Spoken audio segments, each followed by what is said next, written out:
네, 오늘 같이 우리 나눌 성경의 본문의 말씀 로마서 10장 9절에서 10절까지의 말씀입니다. 두 절 말씀이니까 우리 같이 한 목소리로 이 시간 합독합니다. 시작. 나는 만민이 있음을 주님이라고 입으로 고백하고 하나님께서 그를 죽은 사람들 가운데서 살리신 것을 마음으로 믿으면 구원을 얻을 것입니다. 사람은 마음에서 믿어서 의에 이르고 입으로 고백해서 구원에 이르게 됩니다.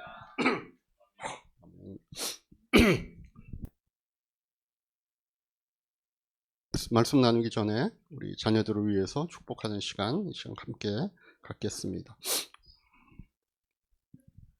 하나님 아버지 은혜를 감사합니다. 우리 자녀들을 하나님께서 우리에게 선물로 주심을 저희들은 믿습니다.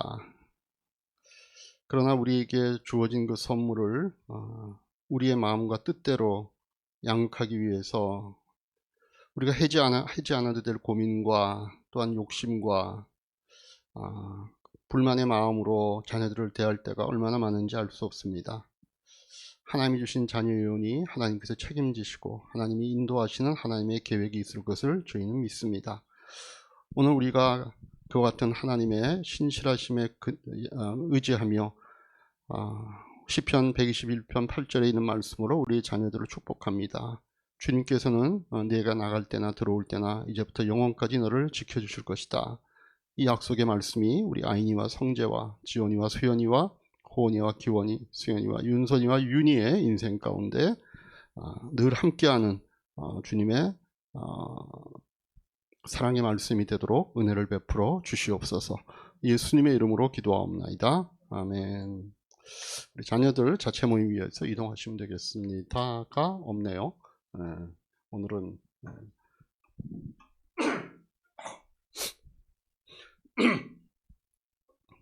우리가 지난주 설교에서 모두가 죄인이다라고 하는 어떤 의미에서는 성경의 고발 하는 그 내용에 대해서 우리가 이제 살펴봤습니다. 그리고 그게 우리 각자에게 다 진실되다라고 하는 것을 인정했습니다. 그래서 아무도 우리 자신이 하나님 앞에 의롭다, 나는 하나님 앞에 떳떳이 설 수 있다 이렇게 얘기할 수 있는 사람이 없습니다. 그래서 우리는 다 우리 자신이 성경에서 말씀하고 있는 죄인이다 라고 하는 것을 인정합니다. 그러면 이제 다음 순서가 뭐여야 될 것 같습니까? 성경에 선포하는 대로 내가 죄인이고 그걸 내가 또 인정했다면 그 다음에 나는 뭘 해야 될까라고 하는 겁니다. 여러분, 죄인이라고 하는 사실이 문제가 되는 그 이유가 뭐였죠? 사실 성경에서 죄인이라고 말하는 그 표현은 우리가 어떤 실정법이나 도덕법을 어긴 것을 포함은 하지만 더 초점을 맞추는 것이 뭐였습니까? 우리가 하나님을 떠나는 것을 얘기하는 것이었습니다. 죄가 그런 것이라면 세상에서 죄 지은 사람에게 주어지는 형벌을 꼭 걱정해야 되는 것만도 아니잖아요. 우리가 하나님을 떠난 게 당장 누구에게 해를 끼치는 것이 아니잖아요. 그럼 도대체 죄인이라고 하는 게 뭐가 문제일까요? 단지 죄인이라고 불리우는 뭔가 이 감정적으로 불쾌하고 찝찝한 그런 게 문제일까요? 그 정도가 아니죠. 성경이 선포하는 죄인된 존재가 문제가 되는 이유는요, 단지 법을 어겨서 감옥에 가는 것보다 더 무서운 결과가 있기 때문에 그런 겁니다. 성경에서는 그 죄인된 결과가 뭐라고 얘기합니까? 그게 사망이다, 죽음이다 그렇게 얘기하는 거예요. 그래서 이게 지난주 설교의 본문이 되었었죠. 로마서 6장 23절 뭐였죠? 죄의 싹은 죽음이요, 하나님의 선물은 우리 주 예수 그리스도 안에 누리는 생명, 영원한 생명이다. 죄의 싹은 죽음이라는. 보통 죄값을 죽음이라고 하는 형벌로 치르게 되는 죄는 뭡니까? 살인을 했거나 아니면 도저히 인간 사회에서 함께 공존할 수 없는 그런 식의 악행을 저지르는 사람들에게 우리가 보통 죽음이라는 형벌을 내리잖아요. 그런데 누굴 죽인 것도 아니고 인간 사회에서 감당할 수 없는 그런 흉악한 범죄를 저지르는 것도 아닌데 그냥 하나님을 떠나는 것이 왜 죽음이라고 하는 대가를 치러야 하는가 하는 겁니다.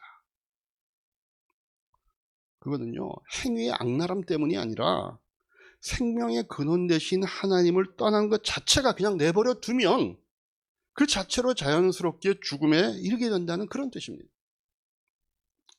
여러분, 최신형 스마트폰이 아무리 성능이 좋아도 어떤 그 네트워크나 뭐 이런 어떤 그거를 그것들을 같이 작동하게 할 수 있는 이런 시스템에서 완전히 차단되어 있다면 그 핸드폰은 어떻게 될까요? 겉보기에 멀쩡하고 잠시 동안 오프라인 상태에서의 사용할 수 있는 앱들은 돌아가겠지만 실시간으로 업데이트도 안 되고 소통하는 것도 불가능합니다.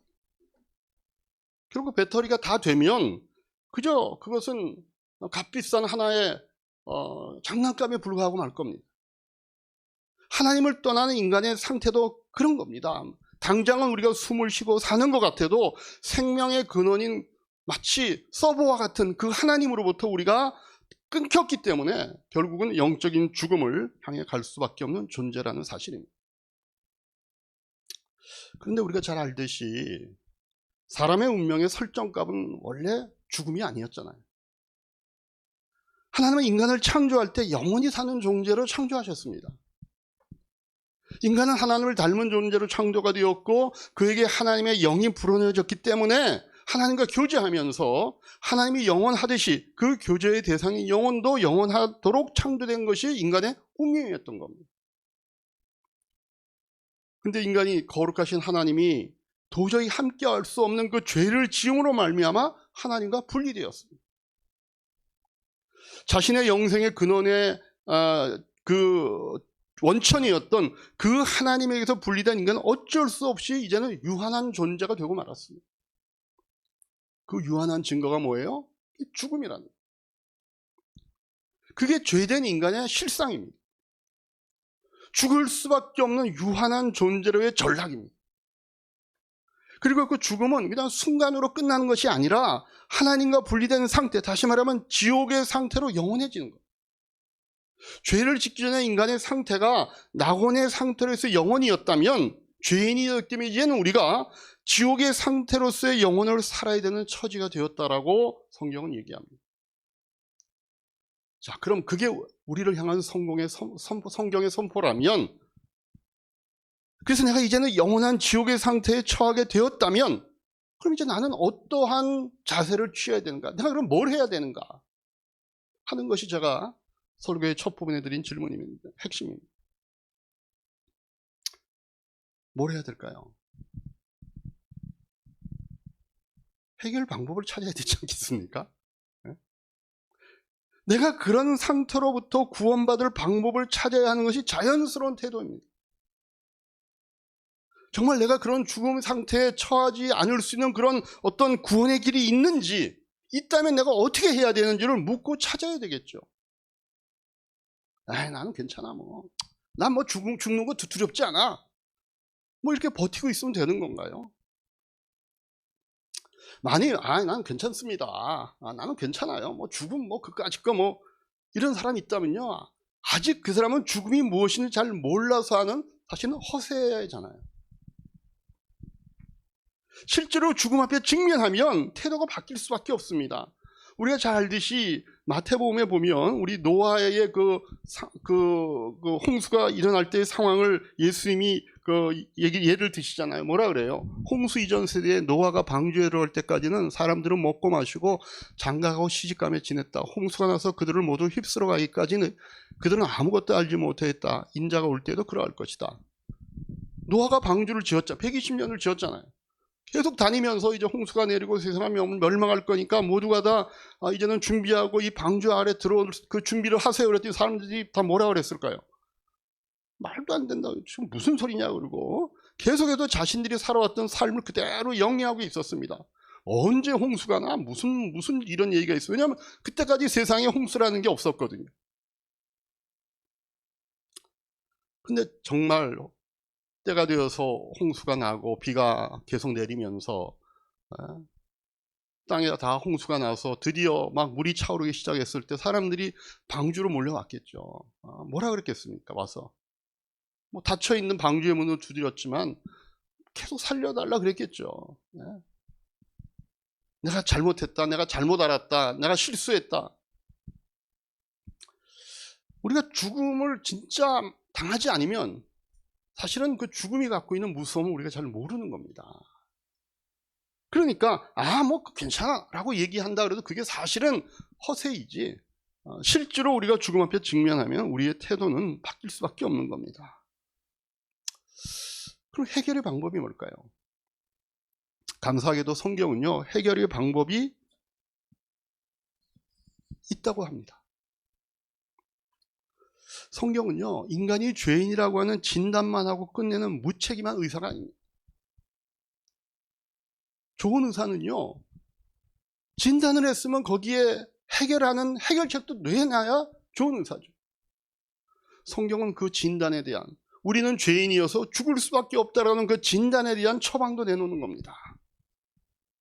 그건 인간이 제시한 방법이 아니라 하나님의 제시한 처방전이죠.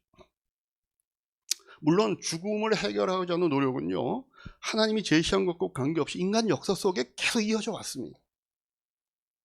우리가 동화처럼 생각하는 방법도 있죠. 전설과 같이, 그죠? 막강한 그 권력을 갖고 있는 그 군주들, 임금들이 죽지 않기도 뭐 했어요? 불로초를 찾아다녔다. 이런 얘기 우리 다 알고 있지 않습니까?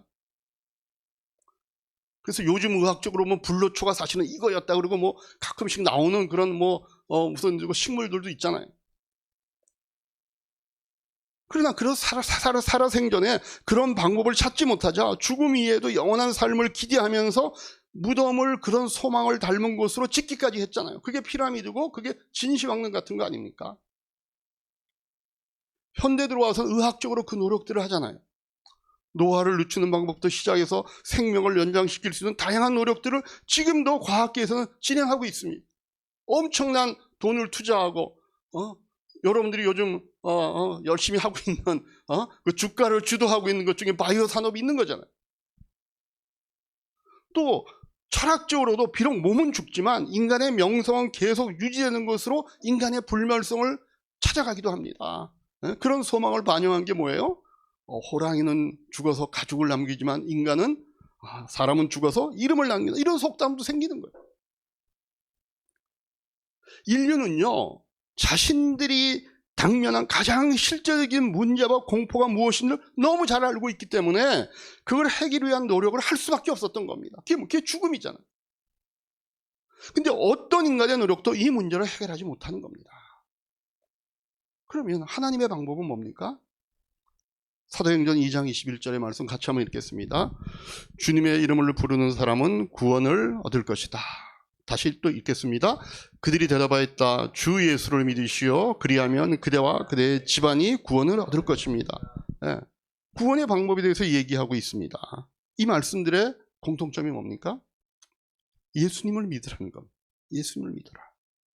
예수님을 믿으면 우리 자신만이 아니라 가족을 넘어 누구든지 구원을 얻게 된다라고 하는 것이 성경의 약속입니다.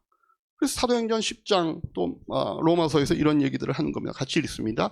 이 예수를 두고 모든 예언자가 증언하기를 그를 믿는 사람은 누구든지 그의 이름으로 죄 사함을 받는다고 하였습니다. 또 주님의 이름을 부르는 사람은 누구든지 구원을 얻을 것입니다. 예수님을 믿는 것이 구원의 방법이다라고 성경이 얘기합니다. 그럼 예수님이 누구시길래 그를 믿으면 구원을 얻는 걸까요? 예수님이라고 하는 인물 자체가 중요한 것이 아닙니다. 예수님 자신에게 어떤 마법의 힘이 있기 때문이 아닙니다. 마치 선악과 열매가 어떤 마법의 힘이 그 과일 자체에 있는 것이 아니듯이 예수님의 살과 피를 먹는 것이 거기에 어떤 영생의 효능이 있는 것이 아니라는 겁니다. 만약에 그렇게 믿으면 그건 이단이 되는 것이고 이상한 사교가 되어버립니다. 예수님을 믿는다는 것은요, 하나님이 세우시는 방법을 믿는다는 뜻입니다. 예수님이 자신의 어떤 마법성 때문이 아니라 하나님이 이 방법을 통해 죄를 사하시고 다시 하나님의 관계를 회복하시겠다는 그 약속을 믿는 것에 구원이 있다는 것입니다. 그러면 예수님은 갑자기 등장하신 인물이 아닙니다. 예수님은요, 하나님이 주관하신 역사 속에서 예언된 구원의 방식인 겁니다. 예수님께서는요, 수천 년 구약의 역사를 통해 죄를 용서받고 하나님과의 관계가 회복되어지는 목적으로 주어진 죄사의 완성본이라는 사실입니다. 하나님께서요, 이스라엘 백성에게 이 이스라엘 백성이라고 한 민족을 하나님이 택하셔서 하나님의 구원의 방법을 계시해 오셨습니다. 그게 뭐예요? 제사, 속죄자와 화목제 같은 이 제사를 통하여서 짐승의 생명이 자신의 죄의 대가로 바쳐지면 자신들이 죄를 용서받고 죄인의 신분에서 벗어나서 다시 하나님 관계가 회복되는 이런 구원의 방식을 역사 속에 제시해 오신 겁니다. 근데 그 방식은 단점이 있습니다. 영원한 효력이 지는 것이 아니었기 때문에 매년 새롭게 다시 희생제사가 드려져야 되는 겁니다. 그러나 예수님은요, 더 이상의 희생의 제사가 필요 없는 하나님이 세우신 온전한 희생제물로 오셨다라고 성경이 얘기합니다. 히브리서 9장 11절 12절 말씀 같이 읽겠습니다. 그러나 그리스도께서는 이미 일어난 좋은 일을 주관하시는 대제사장으로 오셔서 손으로 만들지 않은 장막, 다시 말하면 이 피조물에 속하지 않은 더 크고 더 완전한 장막을 통하여 단 한 번의 지성소에 들어가셨습니다. 그는 염소나 송아지의 피로서가 아니라 자기의 피로 우리에게 영원한 구원을 이루셨습니다. 그 다음에 히브리서 7장 27절도 같이 읽습니다. 그는 다른 대제사장들처럼 날마다 먼저 자기 죄를 위하여 희생제물을 드리고 그 다음에 백성을 위하여 희생제물을 드릴 필요가 없습니다. 그는 자기 자신을 바치셔서 단 한 번에 이 일을 이루셨기 때문입니다.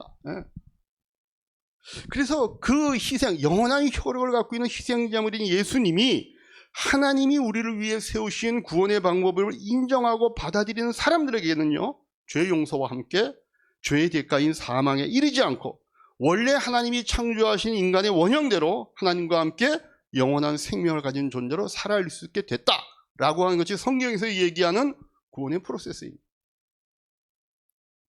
저는 우리 모두가 이 예수님을 하나님이 정하신 구원의 방법으로 인정하고 받아들여서 더 이상 죄인이 아니라 하나님과 영생을 이룰 수 있는 구원받은 분들 되시기를 주님의 이름으로 축복합니다. 그럼 이렇게 하나님이 세우신 예수 그리스도를 통한 구원의 방법을 내가 인정하고 받아들인다는 것이 도대체 뭐 어떻게 하는 건가? 뭐 그런 게 있대. 그런 게 있다더라. 라고만 생각하면 되는 걸까요? 아무리 하나님께서 기가 막힌 방법으로 우리에게 약속해 주셨어도 이게 나에게 적용되지 않는다면 이건 사실 의미가 없잖아요. 아무리 좋은 음식, 아무리 맛있는 음식이 있어서 옆에 사람은 배가 막 불러서 배가 터져 나가는데 자기 옆에서 보고만 있으면 배가 부른가요? 물론 이제 엄마들은 그래요. 자녀가 먹는 것만 봐도 배부르다 그렇게 얘기하지만 아니죠.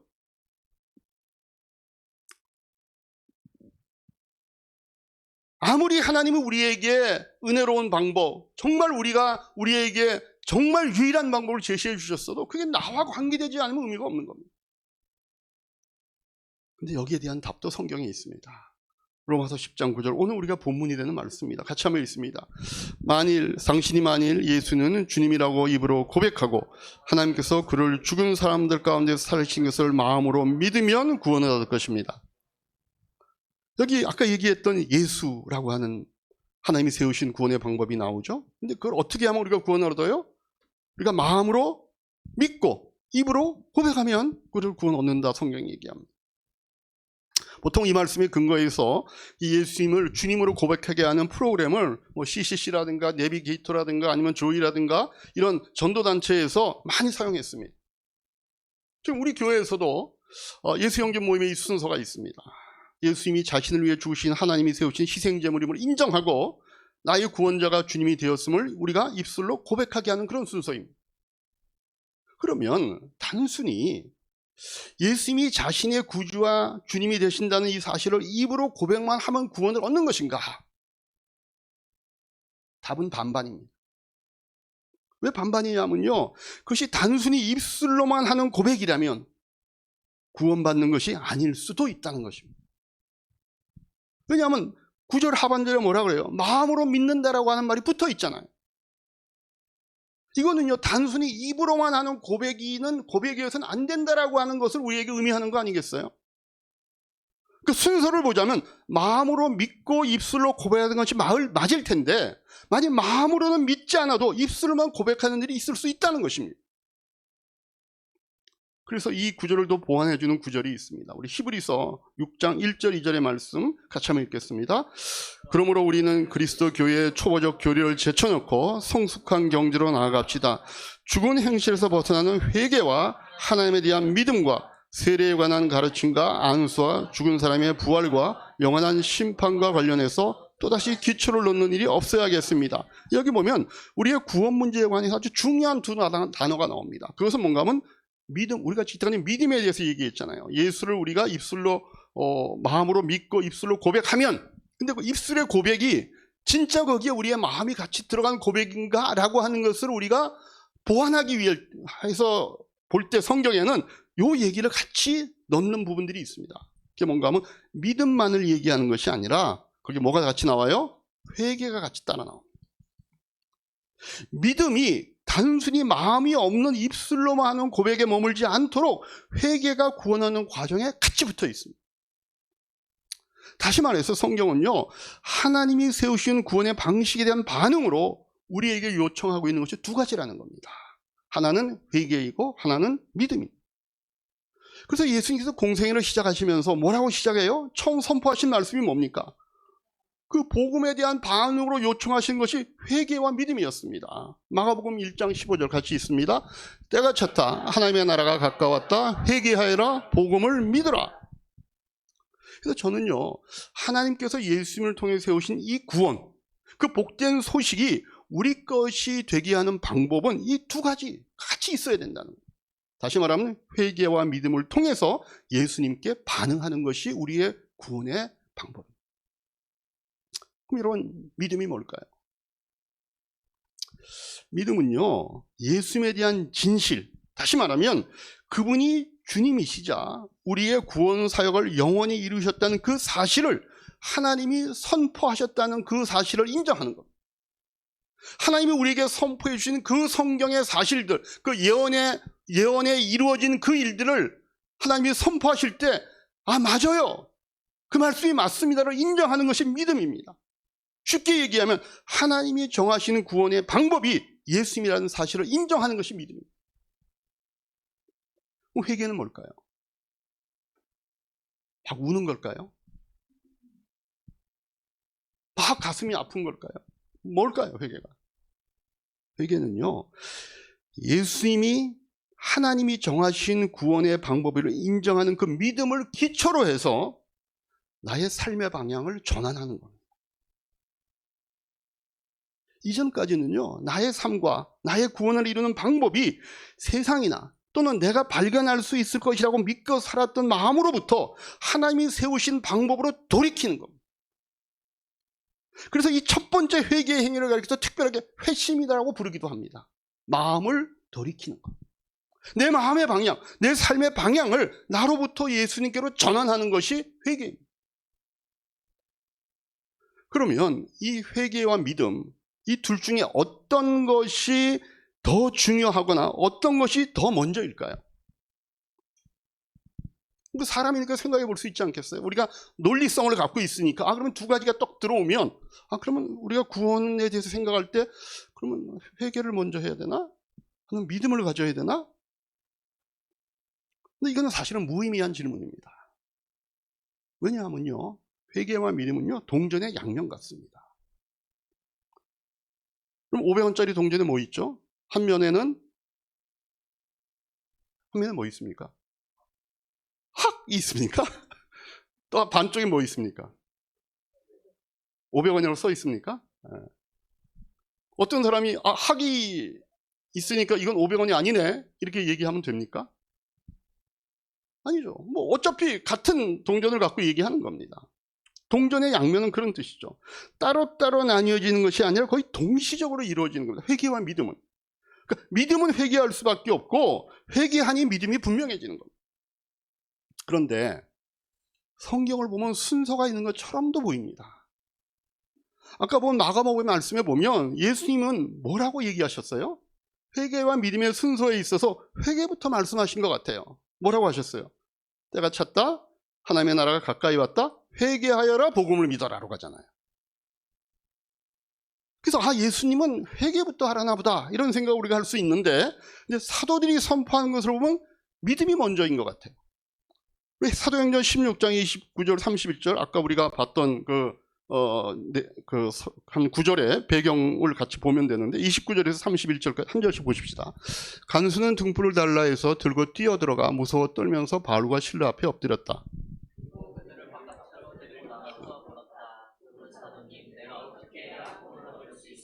물었어요. 그랬더니 이제 그 바울과 사도들이 대답을 합니다. 뭐라고 대답해요? 주 예수를 믿으시오. 그리하면 그대와 그의 집안이 구원을 얻을 것입니다. 믿음을 강조하는 것 같아요. 그죠? 그래서 성경을 읽으면서 헷갈리는 거예요. 그래서 사람들, 신앙인들 가운데서도 늘 이 문제를 갖고 혼동이 오는 겁니다. 내가 먼저 믿어야 되나? 아니면 믿기 전에 회개부터 하는 것이 맞나?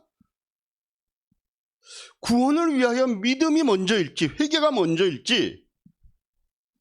그런데 이런 성경에서도 차이가 나는 그 이유를 알면요, 뭐가 먼저인지가 헷갈리지 않습니다. 성경에서 이런 식으로 좀 다르게 표현되는 이유는요, 복음을 듣게 되는 대상이 다르기 때문에 그렇습니다. 예수님의 말씀을 듣는 주된 대상이 누구였습니까? 유대인들입니다. 유대인은요, 이미 하나님의 율법을 알고 있는 자들입니다. 그래서 그들에게 문제는요, 하나님을 모르는 것이 문제가 아니라 하나님의 율법 같은 것을 거역하고 있는 상태가 문제인 사람들입니다. 그래서 그들에게는 기존의 잘못된 길에서 돌이키는 회개가 예수 그리스도를 통한 하나님의 구원을 방법을 받아들이는 믿음의 전제 조건처럼 선포가 되는 겁니다. 이해가 되시죠? 그런데 바울을 비롯해서 사도들의 복음 전파의 대상은요, 이방인들입니다. 이방인들은요, 다른 종교를 믿고 있기 때문에 참된 하나님이냐 율법의 기준 그 자체를 모르고 있는 사람들입니다. 기준을 모르니까 뭐가 죄인지도 알기도 어려운 사람들입니다. 나름대로 그 사회의 도덕적인 어떤 죄들, 실정법의 죄들에 대해서 알고 있지만 성경에서 얘기하고 있는 진짜 죄, 하나님을 떠난 것이 죄라는 사실 자체를 모르고 있는 겁니다. 그래서 이들에게는 먼저 예수 그리스도의 복음과 살아계신 하나님을 믿고 받아들이는 사람이 선행이 돼야 그 빛 아래서 자녀의 상태를 깨닫고 뉘우치는 회개로 나아갈 수 있는 거예요. 자, 그러면 이제 복음을 받아야 되는 대상에 따라서 성경은 그렇게 얘기했다. 근데 우리가 이해할 수 있습니다. 우리는 뭐가 먼저일까요? 우리에게 뭐가 먼저일까요? 우리 유대인이 아니잖아요. 1차적으로. 유대인이십니까 혹시? 우리 이방인들입니다. 우리는 민족적으로 하나님이 누구신지, 하나님의 법도가 무엇인지 알고 있던 민족이 아닙니다. 그렇다면 자연스럽게 사도들이 말한 것처럼 우리는 믿음과 회개 중에 예수 그리스도가 하나님이 정하신 구원의 방법임을 먼저 받아들이는 믿음이 먼저일 겁니다. 그죠? 맞잖아요. 그게 논리적이잖아요. 근데 좀 복잡한 게 뭔가 하면요, 우리는 지금요, 복음을 처음 들었던 조선시대나 구한말 시대에 살고 있는 사람들이 아닙니다. 이미 교회가 세워지고 사회적으로 기독교 복음이 알려지고 또 어떤 가정은요, 이미 1세대를 넘어 2세대, 3세대로 넘어가기 때문에 이제는 복음이 뭔지에 대해서 정확히는 몰라도 대강은 알고 있습니다. 기독교에서 말하는 하나님과 그분의 율법이 뭘 말하는지에 대해서 대강은 알고 있는 그런 시대에 우리가 살고 있는 겁니다. 특별히 모태신앙같이 이미 기독교 가정에서 자라나는 사람들의 경우에는요, 어떤 의미에서는 유대인들과 같은 처지에 놓여 있다고 봐도 무방합니다. 알잖아요. 모태신앙에 있는 사람들은요, 하나님이 누구신지 모르지 않습니다. 그들의 신앙의 수준에 따라 차이는 있겠지만 하나님의 존재 자체에 대해서 우리가 하느님이 아니라 하나님이라고 하는 건 최소한 알잖아요. 하나님을 몰라서가 문제가 아니라 그 하나님의 율법 같은 것을 거역하고 있는 상태가 우리의 문제가 되는 겁니다. 그래서 그들에게는요, 유대인들과 마찬가지로 기존의 잘못된 길에서 돌이키는 회개가 예수 그리스도를 통한 하나님의 구원의 방법을 받아들이는 믿음의 전제 조건처럼 강조가 돼야 되는 거예요. 이걸 우리가 소위 회개하고 인격적으로 주님을 만나야 된다라고 말하고 하는 내용들입니다. 모태신앙들이 늘 그러잖아요. 난 아직 인격적으로 주님을 만나지 못했어. 그래서 우리 중에도요, 구원을 생각할 때 이런 자신의 신앙적인 배경에 따라 회개로부터 접근을 해야 더 이해가 잘 되는 분이 있을 수 있고, 아니면 복음을 먼저 받아들여야 회개로 이어지는 것이 편한 분들도 있을 수 있습니다.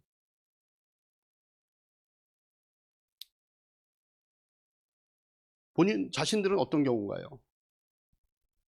머릿속으로 생각해 보십시오. 나는 구원을 이해했을 때 믿음으로 접근하는 게 편했다. 나는 회개로부터 시작했던 것이 나에게 맞은 것 같다. 한번 해보셨나요, 머릿속에? 생각하라 그랬을 때 그 생각하고 있는 그 동작들은 사람마다 다 틀려요. 어떤 사람은 눈이 오른쪽으로 가는 사람이 있고, 눈을 감는 사람도 있고, 모르는데 어쨌든 생각을 하셨다는 걸로 제가 인정을 하고, 원래 설교 원고에는 뭐라고 썼는지 아세요?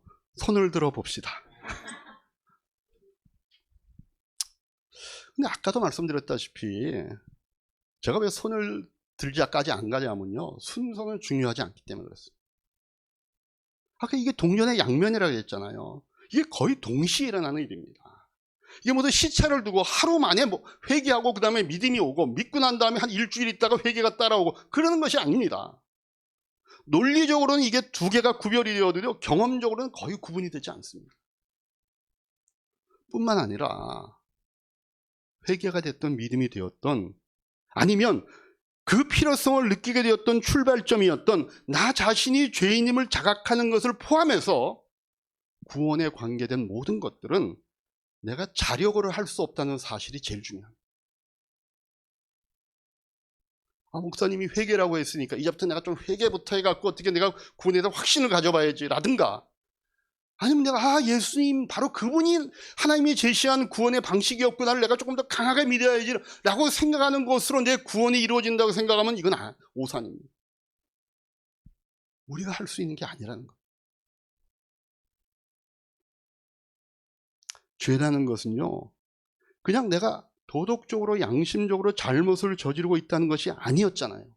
하나님을 떠난 것이 죄라는 것을 인정하는, 그게 죄인이라는 것들을 우리가 확인하는 지점이었잖아요.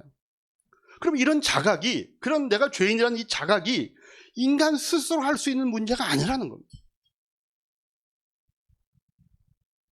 이런 나의 전인격적인 죽음 속에서 하나님과의 소통이 끊긴 상태에서 우리가 하나님을 알 수는 없는 겁니다. 성경 에베소서 2장 1절에서 뭐라 그래요? 같이 한번 보십시다. 여러분도 전에는 허물과 죄로 죽었던 사람입니다. 이게 죽었다라는 의미가 뭔가요? 하나님과의 관계가 단절되어 있는, 우리의 영이 죽어있는 상태라는 겁니다. 그래서 로마서 3장 10절 11절에서 뭐라 그럽니까? 같이 한번 읽습니다. 의인은 없다, 한 사람도 없다, 깨닫는 사람도 없고 하나님을 찾는 사람도 없다. 이게 자연적으로 출생하는 이 모든 인간들의 실존이었습니다. 우리는 하나님에 대해서 죽어 있습니다. 하나님을 알지를 못하는 겁니다. 그러니까 본질적으로 인간이 하나님을 알지도 못하는데 자신이 하나님을 떠나 있고, 그렇기 때문에 내가 잘못된 길로 가고 있구나를 깨닫는다는 것은 더 불가능한 일이죠. 그래서 자신이 하나님을 떠난 존재라는 그 사실, 그래서 자신이 죄인임을 자각하기 위해서는요, 가장 먼저 뭐가 일어나야 되냐면요, 믿음과 회개 이전에 나에게서 하나님에 대한 영적인 감각이 다시 살아나야 되는, 내 영혼이 거듭나야 되는 거예요. 그런데 내 죽어있는 영이 살아나고 자연인이었던 내가 영적인 사람으로 다시 나는 그 유일한 방법은 우리 자력으로 안 된다는 거예요. 왜? 죽은 자는 말이 없기 때문에 그렇습니다. 말만 없나요? 귀도 없습니다. 아무런 하나님의 밖에 반응할 신체적인 감각의 능력이 없습니다. 유일한 방법은 그런 능력을 갖고 있는 존재가 우리를 살려줘야 돼요. 다시 말해서 하나님께서 죽은 영을 살려주는 사람만이 하나님을 인식하고, 그래서 자신이 그 하나님을 떠난 죄인이라는 사실을 자각할 수 있다는 겁니다. 하나님이 우리의 영적인 눈을 뜨게 해주셔야 비로소 우리는 자신이 죄인임도 알고, 그래서 믿음과 회개로 하나님께 반응할 수 있게 되는 거죠. 그래서 결론이 뭘까요? 우리의 구원은요, 우리의 입술의 고백이나 마음으로 믿는 그 믿음 이전에 전적으로 하나님의 은혜의 이 구원은 달려있다는 사실입니다. 자, 그럼 하나님께서 왜 우리에게 그런 은혜를 주실까요? 왜 우리에게 그런 깨달음과 우리의 영을 살려내요 하나님과의 관계가 이어질 수 있는 일들을 시작하실까요? 답은 우리에게 없습니다. 답은요, 하나님이 우리를 사랑하시기 때문이라는 거예요. 거기밖에는 이유가 없습니다. 그래서 우리가 너무나 잘 알고 있는 성경의 구절이 그거 아닙니까? 요한복음 3장 16절을 같이 읽겠습니다. 하나님께서 세상을 이처럼 사랑하셔서 외아들을 주셨으니 이는 그를 믿는 사람마다 멸망하지 않고 영생을 얻게 하려는 것이다. 저는요, 이처럼이라고 하는 말 안에 너무나 많은 것이 담겨 있다고 봅니다. 이처럼. 그래서 여러분, 구원은 이겁니다. 하나님께서 사랑으로 우리에게 은혜를 베풀어 우리의 죽은 영을 살려주시고, 그래서 우리가 믿음과 회개로 하나님이 제시하신 구원의 방법인 예수 그리스도에 대한 반응하는 것, 그게 구원입니다. 그게 구원입니다. 그렇게 하나님의 은혜로 우리가 하나님께 대해, 그리고 나 자신에 대해서 인식하고 자각한 능력이 생겼을 때 나오는 게 뭔가 하면 우리는 회개할 수밖에 없고 우리는 믿을 수밖에 없게 되는 겁니다. 어둠 속에 있던 나를 비추는 그 환한 빛 아래 얼룩진 나의 죄된 모습을 나는 드러낼 수밖에 없는 거예요. 그 빛 아래 내가 너무 추한 존재임을 인정할 수밖에 없는 겁니다. 그래서 내가 들고 있던 그냥 촛불 같은 늘 희미하고 흔들렸던 방법이 아니라 환한 빛 대신 하나님이 제시하시는 예수님에 대한 믿음을 가질 수밖에 없게 되는 거예요. 물론 사람마다 자신의 인생의 나이와 살아온 삶의 환경에 따라 그거에 대한 깨달음의 시간적인 차이는 있을 수 있습니다. 그러나 우리는 더 이상 자신이 자신을 구원할 수 있다라고 하는 그런 마음이나 세상에서 나의 영원한 삶을 보장할 수 있다는 그런 썩은 동아줄 같은 방법에 매달릴 수 없게 되는 겁니다. 그리고 그런 것에 의존했고 기대했던 나의 어리석음에 절감하고 하나님께로 나올 수밖에 없는 겁니다. 그리고 나를 구원해 줄 그 유일한 방법인 예수님을 붙잡는 것입니다. 결국 구원 얻는 회개와 믿음은요, 단순히 입술로 고백하고 눈물 흘리고 반성하고 뉘우치는 것이 아니라 우리의 마음이 같이 가야 되는 거예요. 어떤 마음이에요? 하나님의 방법인 예수님을 끊임없이 갈망하는 거예요. 예수님을 끊임없이 갈망하는 거예요. 내가 의로운 일을 하고 있든 내가 잘못과 실수와 죄를 짓든 거기에 관계없이 끊임없이 주님을 바라보는 것. 그리고 내가 늘 그 주님을 바라볼 수 있도록 하나님께 그 은혜를 구하는 겁니다. 그게 구원이 우리 안에서 작동하고 있다는 것. 그렇게 해서 회개가 자연스러워지고 믿음이 더 튼튼해지는 겁니다. 여러분, 회개와 믿음은요, 어떤 강박관념을 심어줘서 되는 게 아닙니다. 이게 하나님의 은혜 때문에 내 안에서 자연스러워지는 겁니다. 저는 우리 이하이교회 교우들이 이렇게 자신이 죄인이라는 사실을 겸손히 받아들이고, 그러나 당당히 하나님이 제시해 주신 구원의 방법인 예수님을 갈망하시기 바랍니다. 이미 하나님께서 오늘 이 설교의 내용을 이해할 수 있는 영의 눈들을 여러분들에게 열어주셨기 때문에 그렇습니다. 그 주님을 바라볼 때 여러분 마음속에 가득 차는 욕심의 우상과 세상을 향한 헛된 사랑을 내려놓으실 수 있게 됩니다. 그렇게 하나님의 구원의 은혜를 받은 자로 담대하게 한 주를 살아내시는 주님, 이하교회 성도님들 되시기를 주님의 이름으로 축복합니다. 기도하겠습니다.